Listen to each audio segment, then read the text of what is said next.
Okey, kita nak tengok minor losses. So minor losses ni adalah disebabkan oleh perubahan dalam pipe cross section. Contoh kalau kita ada pipe enlargement, pipe contraction, ada komponen elbow, T-elbow, inlet, outlet dan sebagainya lah.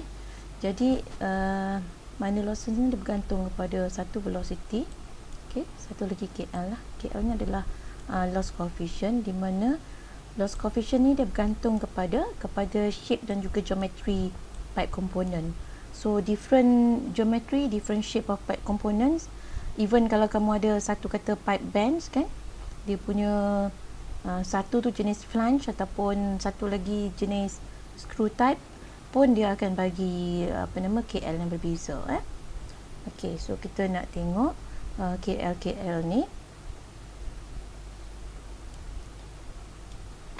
Okey, kita tengok yang pertama sekali KL untuk pipe entrance, ya. So ini adalah pipe entrance ni, maksudnya kalau kita ada reservoir, reservoir tu dia nak masuk pada pipe, dia start nak masuk pipe, so dia punya KL ni bergantung kepada dia punya configuration ataupun dia punya design of inlet. So kalau kamu tengok contoh kat sini kan, ada dia bagi contoh ada 4 jenis ni. A, B, C dan D kan. So jenis pertama ni kalau kamu tengok yang paling besar sekali adalah dia punya KL adalah yang ini, ya, jenis re-entrant. Kemudian yang paling rendah sekali adalah yang D ni, well rounded lah. So dia kalau lagi besar lagi tak bagus sebab losses akan bertambah. Makin kecil makin bagus lah nilai dia. So kalau you tengok yang pertama ni, design inlet yang pertama, you tengok dia punya design ni simple saja. Katalah kita punya container kan, ataupun kita punya reservoir kan. So kita buat hole, kemudian kita masukkan saja pipe ni kat dalam, kemudian kita weld macam tu, ya. So, mudah lah dia punya design.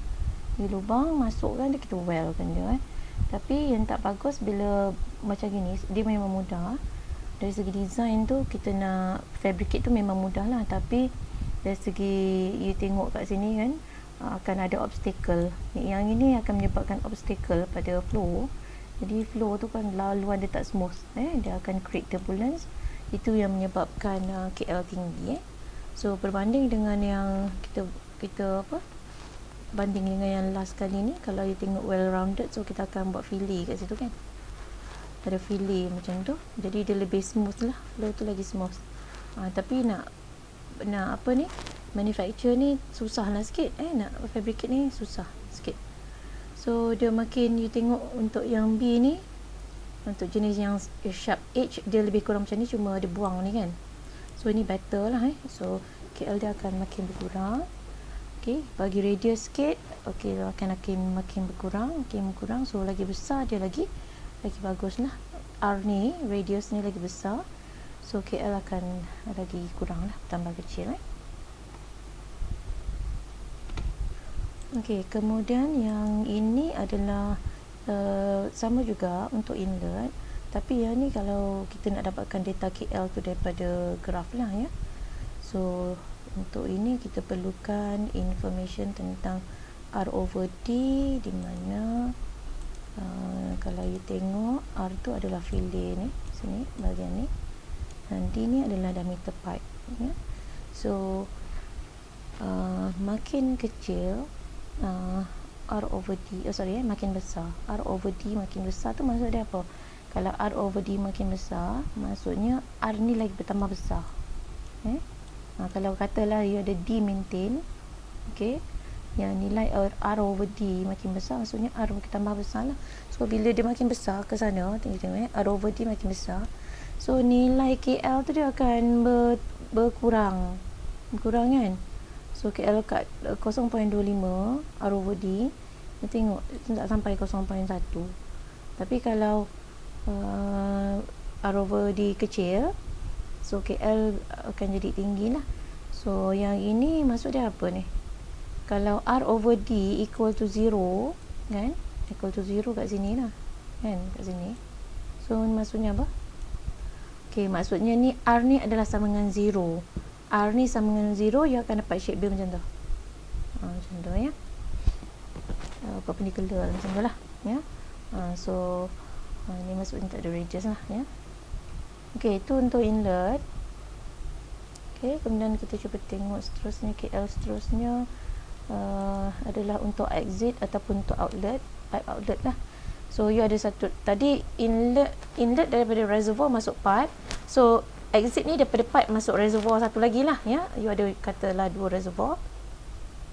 Okay, you nak transfer daripada reservoir A kepada B. A tu inlet ataupun entrance. Yang ini kita ada outlet lah, exit kan. So untuk outlet memang besar. Kalau kamu tengok kat sini, tak kira lah dia punya bentuk dia macam mana sekalipun kan, jenis bell rounded ke ataupun jenis yang tadi re-entrant tu, you tengok nilai dia besar sama dengan 1. So no point kalau kita nak design susah nak fabricate tapi dia punya ni 1. Jadi baik kita ambil yang senang je lah ya, design yang senang sebab losses kat keluaran tu besar ya. Okey, itu untuk apa nama, exit, pipe exit ataupun pipe outlet. Okey, next kita nak tengok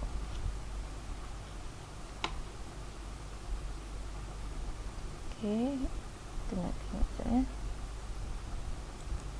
Okay, next kita nak tengok sudden contraction ya. So sudden contraction ni maksudnya kita ada satu pipe yang saiz besar. Okay, ni tengok contoh macam ni. Okay, ni flow kita daripada kiri kanan kan. So you ada pipe besar, tiba-tiba dia kecil, dia mengecil. Dia bukan gradually kalau gradually tu macam diffuser kan. So ini bukan gradually, ini adalah sudden contraction, tiba-tiba dia mengecil. Okay, so kita boleh dapatkan KL daripada graph. Okay, so dapatkan daripada A2 over A1. So makin apa ni, so makin besar dia akan makin kecil, makin besar A2 over A1, KL akan makin kecil. Okay, dan sebaliknya lah. Tapi kalau kita ada A2 ni, A2 over A1 sama dengan 1, ni maksud dia apa? So maksudnya apa? So maksudnya A2 sama dengan A1 lah. So maksudnya tak ada contraction dia punya diameter dia sama ataupun area dia sama. So maksudnya you akan ada straight pipe macam tu. Okay, so straight pipe KL 0 lah. Tak ada KL, tak ada lah, tak ada losses tak ada losses. So ini adalah untuk A2 over A1 sama dengan 0. Okay, kemudian kita nak tengok tadi sudden contraction, kemudian nak tengok sudden expansion. Okay, daripada graph. So expansion daripada kecil ke besar lah ya. Lower direction daripada sini dari kiri kanan. Jadi ada diameter kecil, dia membesar tiba-tiba, secara tiba-tiba. Okay, so again hampir kurang sama juga yang tadi. So makin besar A2 dia, A2 over A1 lah. A1 ni masuk, A2 keluar. So dia makin tinggi nilai ratio ni, so KL makin kurang ya. Ataupun sama juga lah yang ni tadi, kalau kita ada A1 over A2 sama dengan 1, maksudnya dia adalah straight pipe Okay, itu adalah KL untuk sudden expansion. Kemudian okay, yang ni kalau kita nak gunakan formula, so KL untuk sudden expansion is given by inilah, KL equal to 1 minus A1 over A2 squared ya. So perlukan yang ni lah, ratio ni.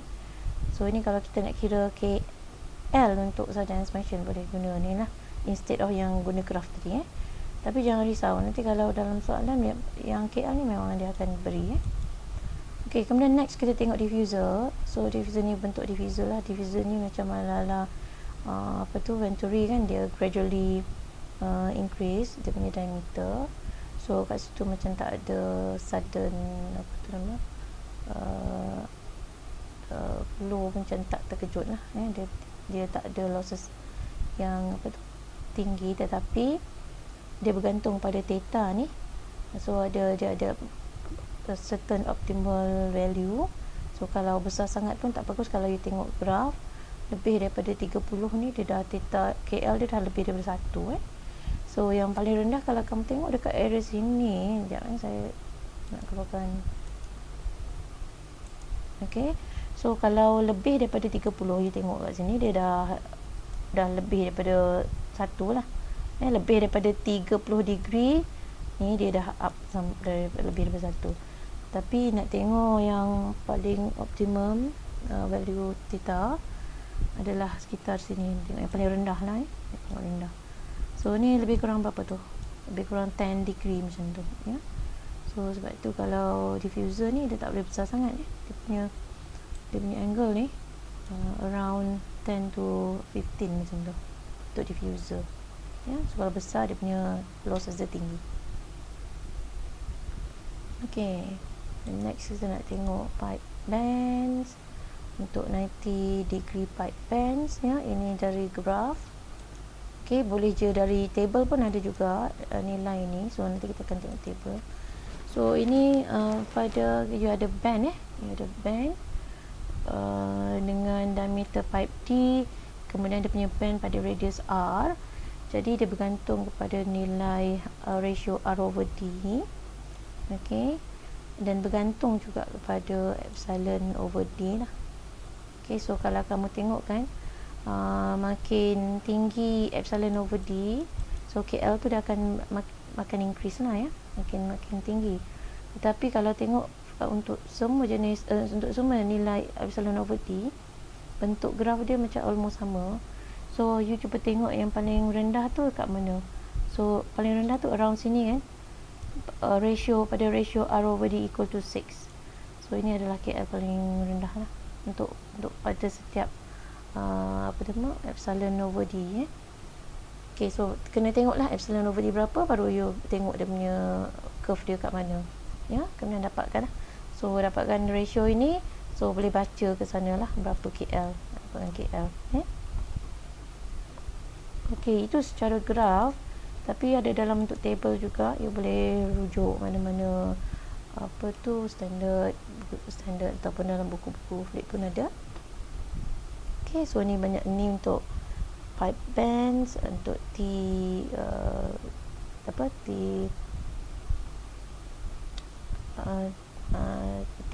kita panggil T elbow lah ya. Okay, so ada ni kan, kita tengok untuk yang 90 degree smooth band ni ada fillet sikit kan. So benda ni bergantung juga kepada kita punya jenis sambungan macam mana, sama ada flange ataupun thread. So kalau kita tengok thread ni lagi tinggi berbanding dengan flange. Okay, susah sikit saya nak lukis. Kalau dalam kelas saya akan lukis ni kenapa dia tinggi tapi kat sini tak apalah, you tengok lah. Kalau you rajin google lah flange macam mana, thread connection tu macam mana.